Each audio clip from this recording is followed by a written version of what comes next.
Now we're going to look at one of our main playing techniques, fingers. The first thing you need to do in establishing your finger technique is have a very, very relaxed fulcrum. Now the fulcrum point is where the stick will be bouncing off your fingers. Okay. Again, we have it marked where the balance point is on the stick, and that's where you need to be for fingers because you want the bounce. If you're back here, it's just harder to do it. If you're up here, the stick will work for you. So you have it nice and relaxed. Now your fulcrum point will vary according to your hand angle. If you're straight thumbs like this, that in the French, you're going to pivot more off the forefinger. As your hand turns more to the side, say in the Swiss, the fulcrum point actually becomes between the forefinger and your middle finger.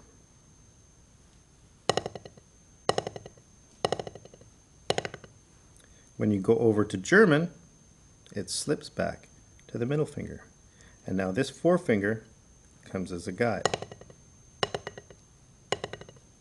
Don't worry about these fingers yet, we'll work on them in a bit.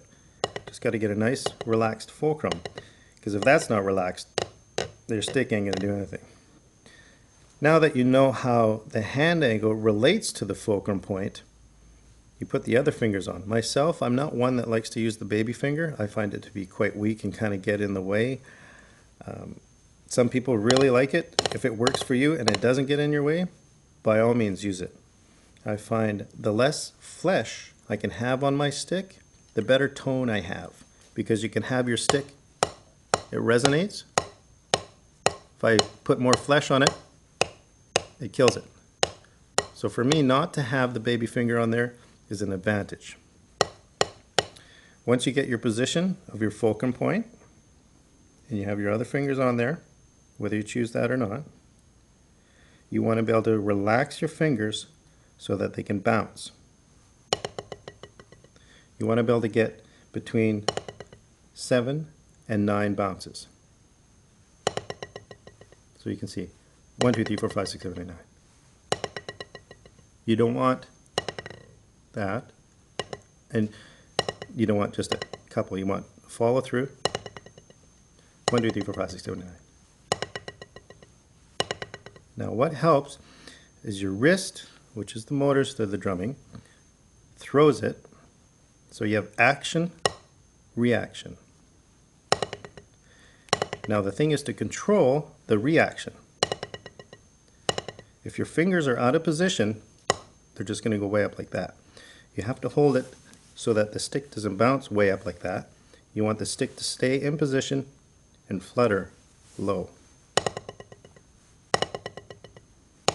And at the very end of that roll, the fingers will slightly let go of the stick.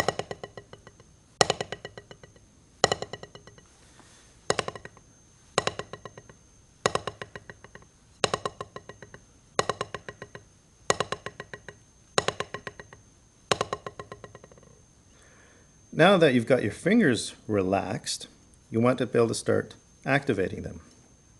So first of all, I want you to practice hitting the head and allowing the stick to come up to its full potential. So it wants to come up like that, right? So just relax, let the stick do what it naturally wants to do.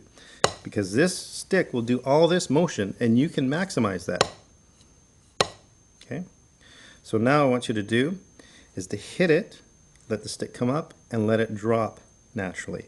Keeping the fingers on the stick at all times. So it just drops right back into the palm here. If you have it too far over here, your fingers will lunge and they won't be as strong. You want to kind of keep it more in this position. So just let it drop. That way your fingers will start to go with the stick. And later, you can start to manipulate that.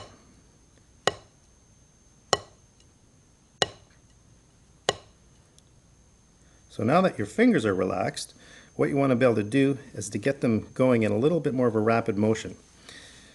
One thing I like about teaching is I'm always learning stuff from my students. One of my students had this great exercise. He came into lesson one time and said, hey, I do this, it starts developing my fingers more. And I thought that was great, so I started adapting it. And basically it's just holding up here on the tip, working your fingers like this, because this is the motion that they will play. Now you got the extra weight of the stick back here, and it just kind of gets them going. Starts to build that muscle memory so that when you go to play on the pad, they will know what to do. Okay, so when you get comfortable with this, what you do is you go back to the balance point, and then you want to continue that. Now to bounce slow is difficult. Bounce is mainly a faster movement. So to just start bouncing, you have to go quicker. If you try to bounce slow, it's hard to do because the stick will naturally bounce at a certain tempo. See? There's the natural bounce. So there's your natural tempo for a stick bounce. And what you do is just squeeze it up into the hand.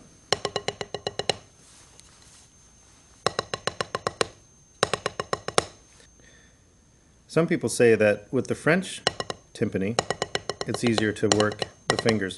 I like to work it in all the grips because it's an emotional decision. I may be playing up here in a German and down here in a French, and if I want fingers, I want to be able to use it in all grips. The thing is, when you're in the French, this will be your primary knuckle.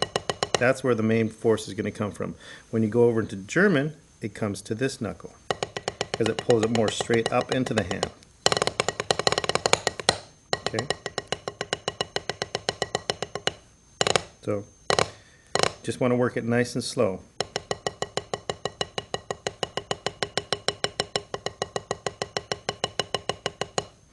Now it's very important that you have an even floor line. When referring to the floor line, I'm talking about where your fingers come together. This is your floor line. Okay? This is where the stick is going to rest. If you have one finger up too high, it's going to be uneven.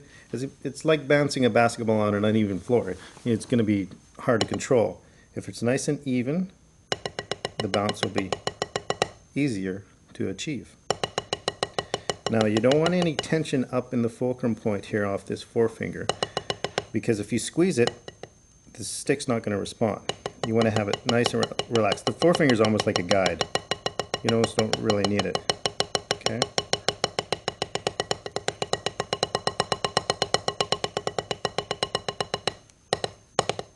So once you get a nice even floor line, it'll make it easier to keep more control on the stick.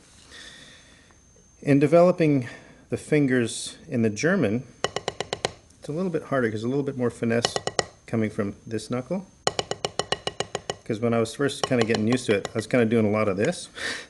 So what you want to do is you put one stick vertical and you just practice it like this, and it'll help you to get it going up and down. You get a proper feel for it.